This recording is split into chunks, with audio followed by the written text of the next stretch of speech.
কল্পনা করুন এমন একজন মহাবীরের কথা, যিনি চাইলে মশার চেয়েও ছোট হতে পারেন, আবার এক লাফে ছুঁয়ে ফেলতে পারেন আকাশ। যিনি পাহাড়ের মতো ভারী হতে পারেন, আবার বাতাসের মতো হালকা। আমরা কি কোনো সুপারহিরো মুভির কথা বলছি? না, আমরা বলছি রাম ভক্ত হনুমানজির কথা। তুলসীদাসজি হনুমান চালিসায় লিখেছেন, অষ্টসিদ্ধি নবনিধিকে দাতা।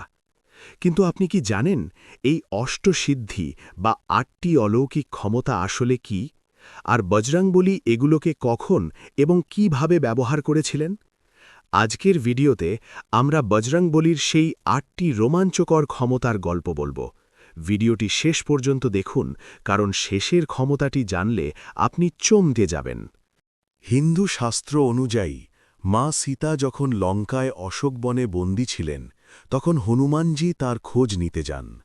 হনুমানজির ভক্তি ও সেবায় সন্তুষ্ট হয়ে মা সীতা তাকে এই অষ্টসিদ্ধি ও নবনিধির বরদান দিয়েছিলেন।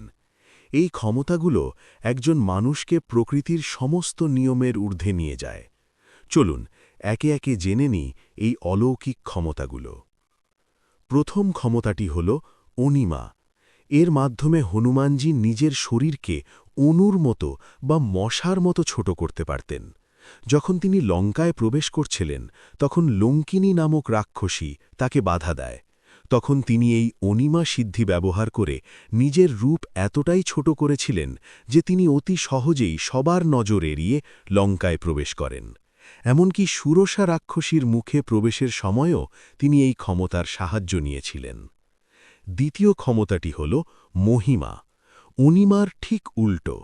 এর মাধ্যমে তিনি নিজের শরীরকে পর্বতের মতো বিশাল করতে পারতেন। সমুদ্র পার হওয়ার সময় যখন সুরসা তার পথ আটকায়, তখন হনুমানজি নিজের দেহকে কয়েক যোজন বিস্তৃত করেছিলেন।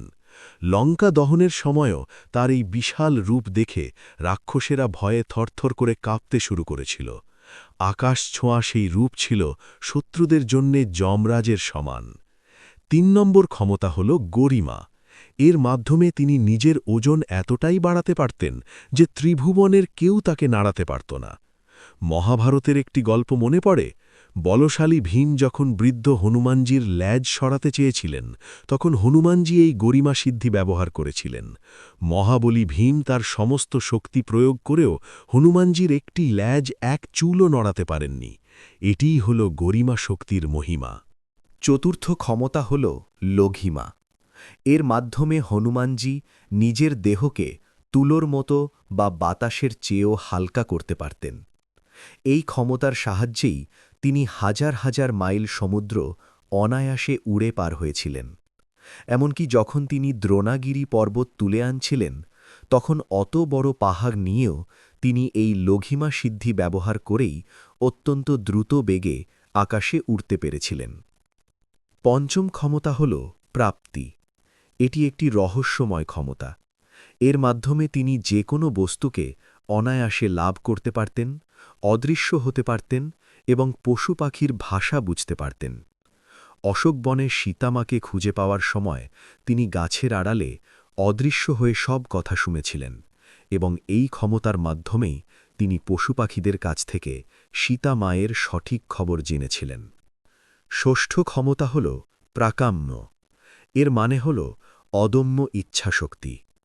এর সাহায্যে তিনি মাটির নিচে প্রবেশ করতে পারতেন, জলের ওপর দিয়ে হাঁটতে পারতেন এবং যে কোনো পরিবেশে নিজেকে মানিয়ে নিতে পারতেন। দীর্ঘ সময় জলের নিচে বা মহাকাশে থাকাও তার জন্য সম্ভব ছিল এই ক্ষমতার কারণে। সপ্তম ক্ষমতা হল ঈশিত্ব। এটি হল নেতৃত্বের ক্ষমতা। এর মাধ্যমে তিনি যে কোনো মৃত প্রাণীর শরীরে প্রাণ সঞ্চার করতে পারতেন বা প্রকৃতির উপর নিয়ন্ত্রণ পেতেন। এই ক্ষমতার কারণেই বানর সেনা তাকে তাদের অঘোষিত রাজা এবং পথপ্রদর্শক মনে করত। এবং সবশেষে অষ্টম ক্ষমতা হল বশিত্ব। এর মাধ্যমে তিনি যে কোনো মানুষ, প্রাণী, এমনকি শত্রু ও জড় বস্তুকেও নিজের নিয়ন্ত্রণে আনতে পারতেন। তার এই প্রশান্ত এবং তেজস্বী রূপের সামনে অহংকারী রাবণও মাঝে মধ্যে বিচলিত হয়ে পড়ত। বন্ধুরা, হনুমানজির এই ৮টি সিদ্ধি আসলে আমাদের শেখায় যে ভক্তি এবং একাগ্রতা থাকলে মানুষ অসম্ভবকেও সম্ভব করতে পারে। আজও বিশ্বাস করা হয় যারা নিষ্ঠাভরে বজরংবলীর উপাসনা করেন তারা এই ক্ষমতাগুলোর সামান্য অংশ হলেও মানসিক শক্তি ও বুদ্ধির রূপে লাভ করেন। আপনার প্রিয় হনুমান চালিসার কোন লাইনটি আপনার সবচেয়ে ভালো লাগে কমেন্ট করে আমাদের জানান। ভিডিওটি ভালো লাগলে লাইক করুন এবং বজরংবলীর ভক্তদের সাথে শেয়ার করুন। দেখা হবে পরের ভিডিওতে। জয় বজরংবলী।